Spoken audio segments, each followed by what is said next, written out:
Wa min hadzal fariq Ibrahim ibnu Adham wa amsaluh, termasuk dalam golongan ini seperti Imam Ibrahim bin Adham dan kawan-kawannya. Ibrahim bin Adham ini seorang laki-laki yang hidupnya dalam istana kerajaan, yang bergelimang dengan harta kekayaan. Hobinya, kesukaannya berburu, jauh dengan nilai-nilai agama. Nah, suatu hari Ibrahim bin Adham ini berburu. Nah, berburu kayak biasanya berburu, sukanya berburu. Tahu-tahu timbul dalam hatinya geritik. Nah, dalam hatinya bisikan timbul. Alihadza khuliqta. Apakah engkau diciptakan Allah untuk berburu? Timbul dalam hatinya geritik itu. Apakah aku dicipta Allah untuk berburukah hidup ini untuk apa?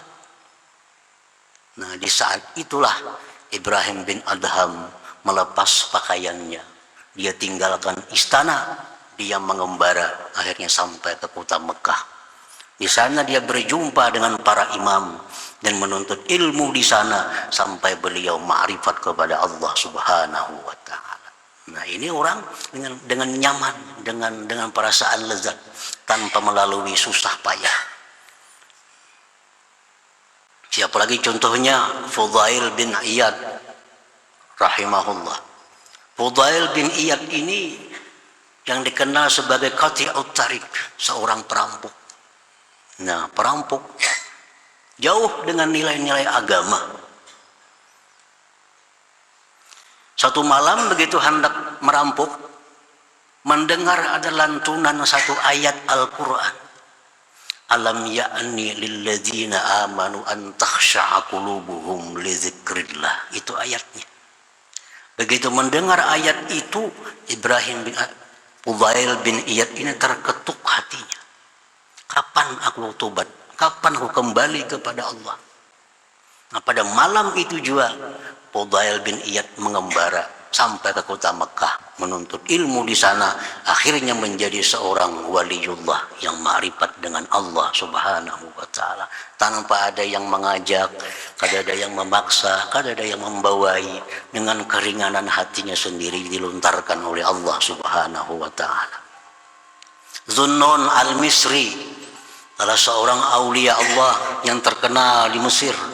Dulunya suka mabuk, dulunya suka macam-macam kejahatan, jauh dari agama.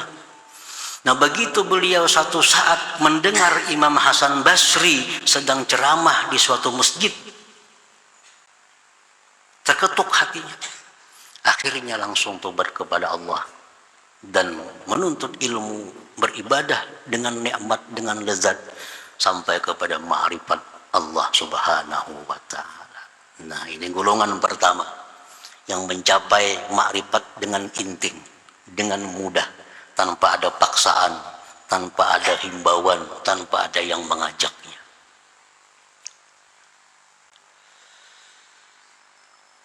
Wa imma ayyakuna dha qalbin khaifin min Allah ta'ala ba'da an sami'al ayat wal akhbar wa kalam al akhyar. فيجتهد الإقبال على الله تعالى بمجاهدة نفسه والخلوة والبعد عن الأهل والبلد وطلب الشيخ المرشد فذكر الله تعالى وراقبه بالنصب والتعب حتى وصل إلى حضرة الله تعالى أي عرف الله تعالى. Kelompok yang kedua. Nah, kelompok yang kedua, orang yang sibuk habis waktu beribadah kepada Allah, orang yang hatinya itu ada takut kepada Allah sesudah mendengar Al-Quran atau hadis atau perkataan-perkataan hikmah. Nah, mendengar itu takutan hatinya, takutan. Lalu dia bersungguh-sungguh menghadap Allah. Dia berjuang melawan nafsunya. Nah, berjuang melawan nafsu. Dia berkhalwat, dia menjauh dari keluarga dan negerinya, dia mencari guru pembimbingnya, dia berzikir kepada Allah dengan susah payah. akhirnya dia sampai ke hadratullah, ma'rifat kepada Allah subhanahu wa ta'ala. Jadi ada orang yang memang memprogramkan dirinya untuk ma'rifat kepada Allah. Memang sejak awal ini sudah punya program untuk jadi orang yang ma'rifat kepada Allah. Lalu dia mengamalkan ini, amalkan itu, baca ini, baca itu, dengan susah payah, dengan melawan hawa nafsunya. Akhirnya ma'rifat kepada Allah subhanahu wa ta'ala. Wa hadza mimman sabaqat lahul azkar qabla al-anwar. Inilah orang yang berdahulu berzikir sebelum datangnya cahaya dari Allah subhanahu wa ta'ala. Berzikir dulu, memudal dulu, hanya datang cahaya dari Allah. Kalau pertama tadi cahaya datang berdahulu, lalu mudah ini dengan zikir dengan sebagainya. Ada yang kedua ini susah payah. Wa yasduqu alaihi qauluhu ta'ala, dan ini termasuk dalam firman Tuhan, walladzina jahadu fina lanahdiyannahum subulana.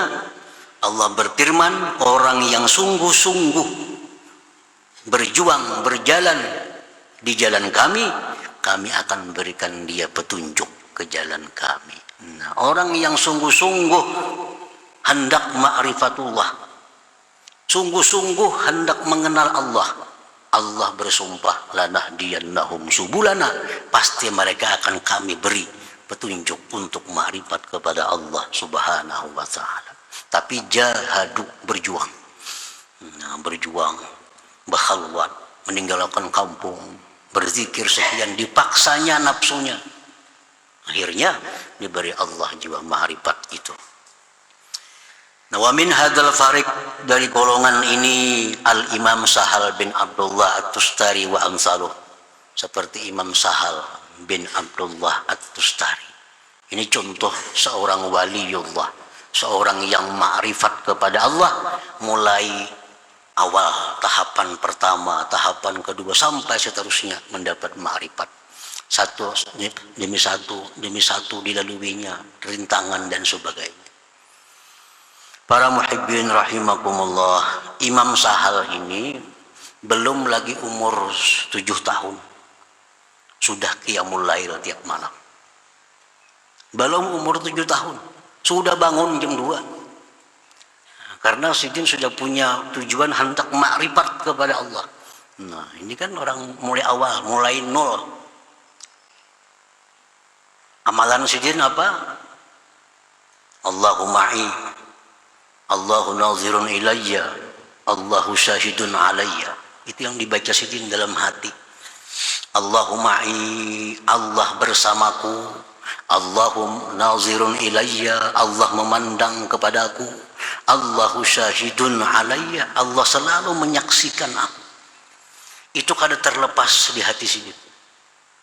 Allah ma'i, Allah besertaku, Allah selalu memandang kepadaku, Allah selalu menyaksikan gerak-gerikku.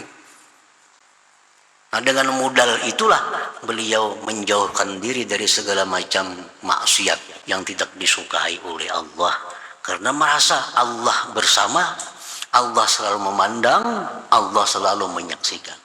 Mulai belum umur 10 tahun, melangkah ke jalan ma'rifat sampai beliau akhirnya diberi Allah ma'rifatullah itu. Nah, jadi ini dua kelompok orang mencapai ma'rifat, ada dua.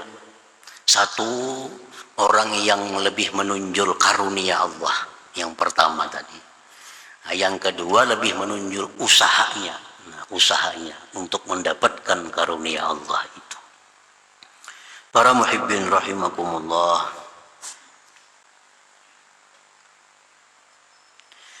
qala ba'dul ulama, berkata sebagian ulama, minan nas man faja'athu inayatullah min ghairi talabin wal isti'dad. Hadza qawluhu yahtassu bi rahmatihi man yasha. Wa minan nas man harraqallahu himmatah li talabil wusul ila Allah fasara wa jahada hatta wasala ila hadratillahi ta'ala. Hadza qauluhu ta'ala walladzina jahadu fina lanahdiyannahum subulan. Sebagian manusia ada orang yang dikejutkan oleh inayah Allah.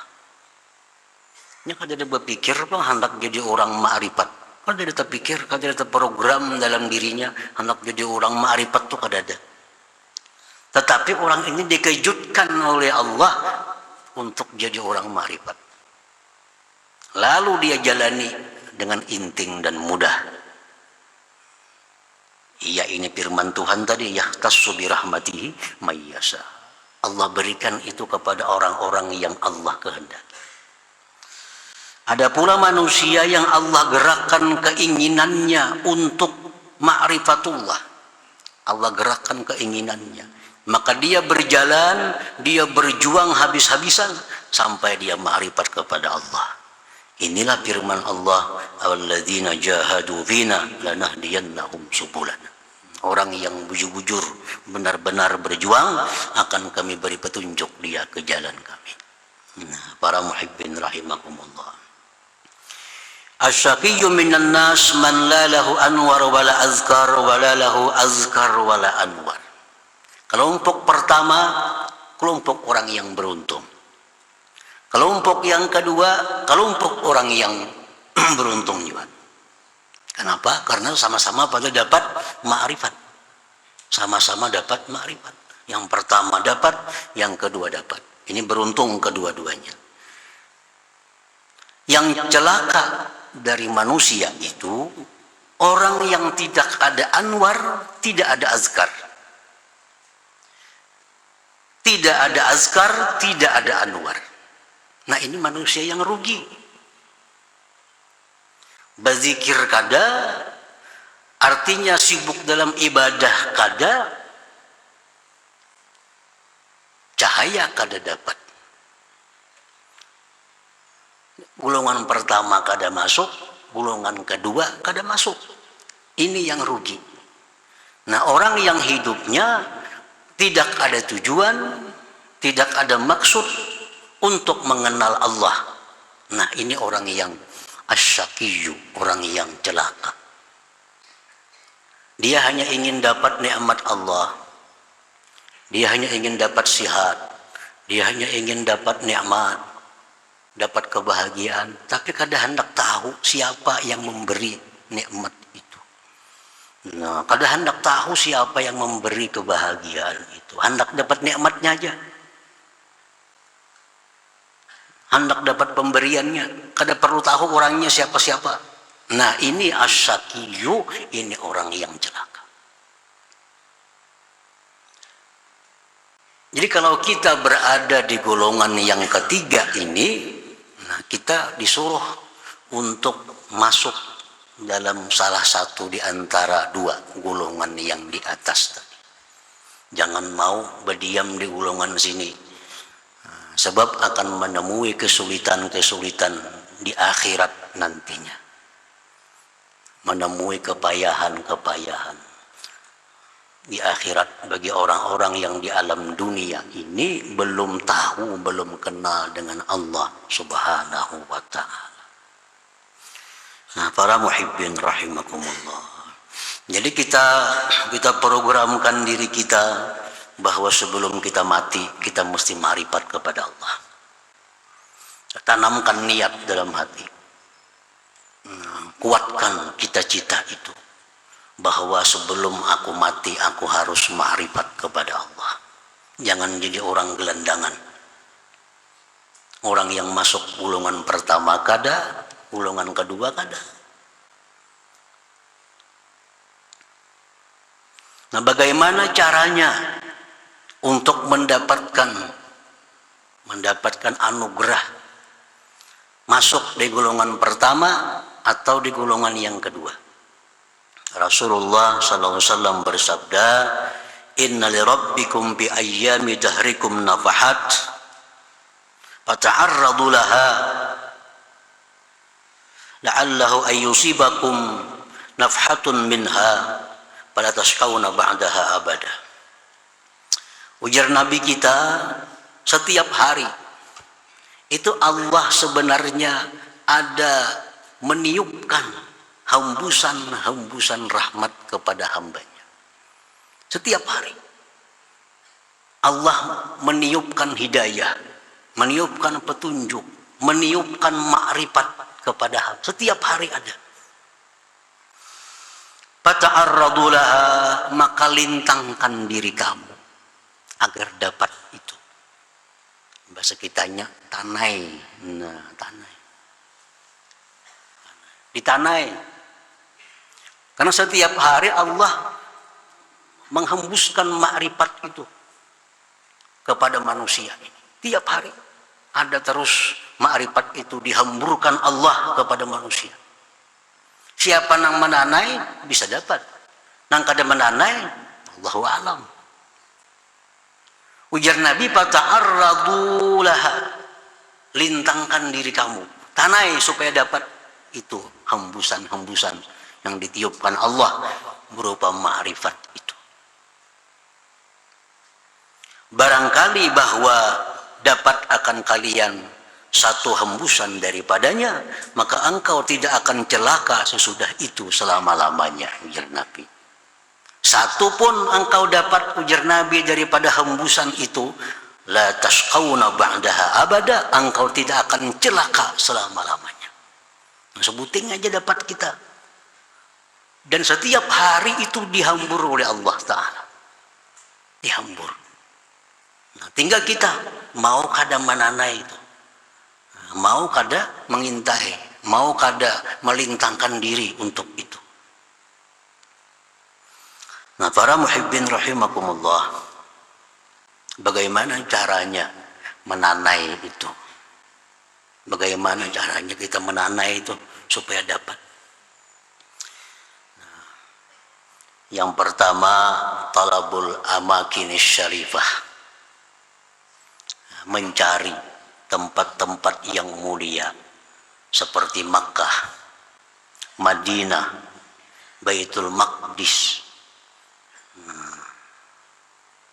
Multazam, Hajar Aswad, Pancuran Amas. Itu amakinus syarifah, tempat di mana Allah banyak mencurahkan rahmat di situ.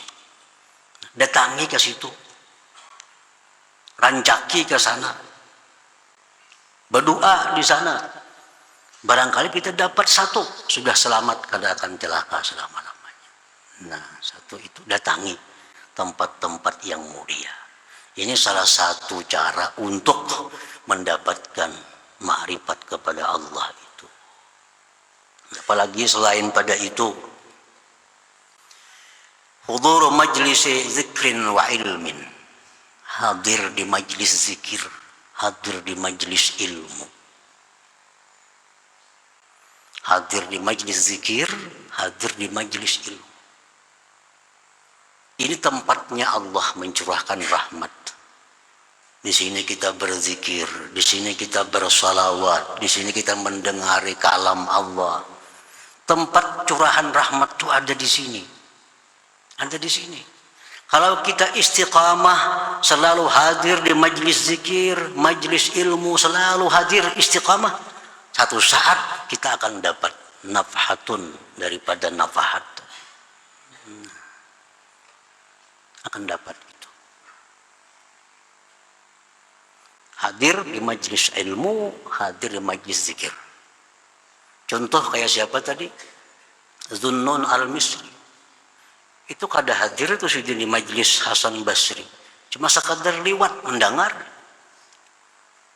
Pas Allah menghamburkan itu, dapat saja. Nah, habis itu jadi orang makrifat kepada Allah. Jadi siapa tahu kita di kali yang keberapa akan diberi Allah itu. Hari ini belum, bisa minggu akan datang, bisa minggu berikutnya. Kalau kita istiqamah, sungguh-sungguh, lanahdiyannahum subulana, Allah bersumpah akan memberikan itu kepadanya.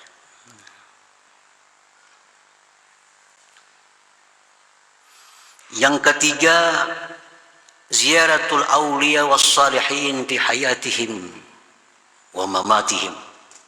Ziarah bailang kepada aulia, wali-wali Allah, bailang kepada orang-orang saleh, baik yang masih hidup atau di kubur-kubur mereka. Kubur. Kenapa bilang ke kubur? Maka sih ini kada bisa napa-napa, orang sudah mati. Kalau kita ziarah bilang kepada orang saleh, orang yang hatinya selalu zikir kepada Allah, tubuhnya diliputi rahmat Allah, kita bilang ke sana, kita dapat rahmat itu. Dapat rahmat itu. Nah, ziarah kubur mereka, Bang, kubur mereka. Kubur para nabi, kubur orang-orang saleh, itu dijelaskan Raudatun min riyadil jannah, satu taman dari taman surga. Ini oleh Nabi yang menjelaskan. Kubur para nabi, kubur orang saleh, itu Raudatun min riyadil jannah, satu taman dari taman surga. Surga itu gudangnya rahmat Allah.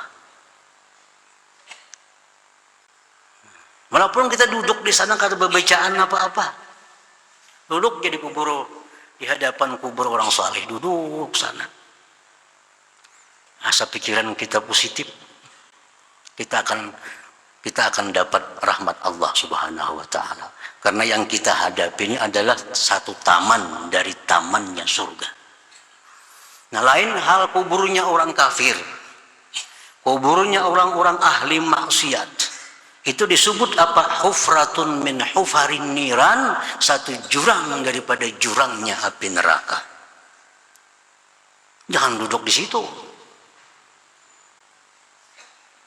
Jangan duduk di kuburan Cina.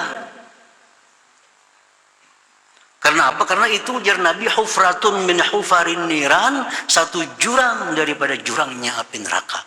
Dan neraka ini adalah kumpulan daripada kemurkaan Allah Subhanahu wa taala.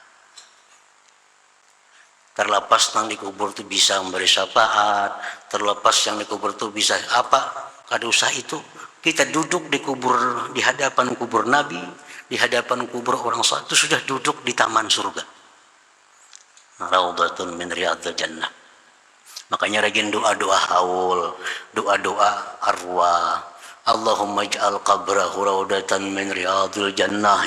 Itu kang doa nih, ya Allah jadikanlah kubur pulan itu taman dari taman surga. Nah, kalau orang saleh itu jelas kuburnya taman surga, apalagi kuburnya para nabi, taman surga. Jadi ketujuh ziarah kepada orang saleh, baik yang masih hidup atau yang sudah wafat, itu merupakan mananai nafhatun min nafahatillah tadi. Selanjutnya lagi waddu'a fil awqatis syarifah, doa di waktu-waktu yang mulia, di waktu-waktu yang mulia. Seperti hari Jumat itu ujar Nabi ada waktu. Ujar Nabi di hari Jumat itu ada waktu. Siapa yang berdoa kebetulan pada waktu itu, doanya akan diijabah oleh Allah. Nah, intai waktu itu. Kapan waktunya? Ada yang mengatakan waktu terbit matahari, ada yang mengatakan menjelang tenggelamnya matahari. Macam-macam pendapat para ulama. Nah, intai di waktu itu berdoa kepada Allah Subhanahu wa taala. Jangan sampai kita mati, jangan sampai kita habis umur belum merasakan apa yang dinamakan ma'rifat kepada Allah Subhanahu wa taala itu. Asal bujur-bujur, benar-benar sungguh-sungguh kita berusaha, Allah berjanji akan memberikannya kepada mereka itu.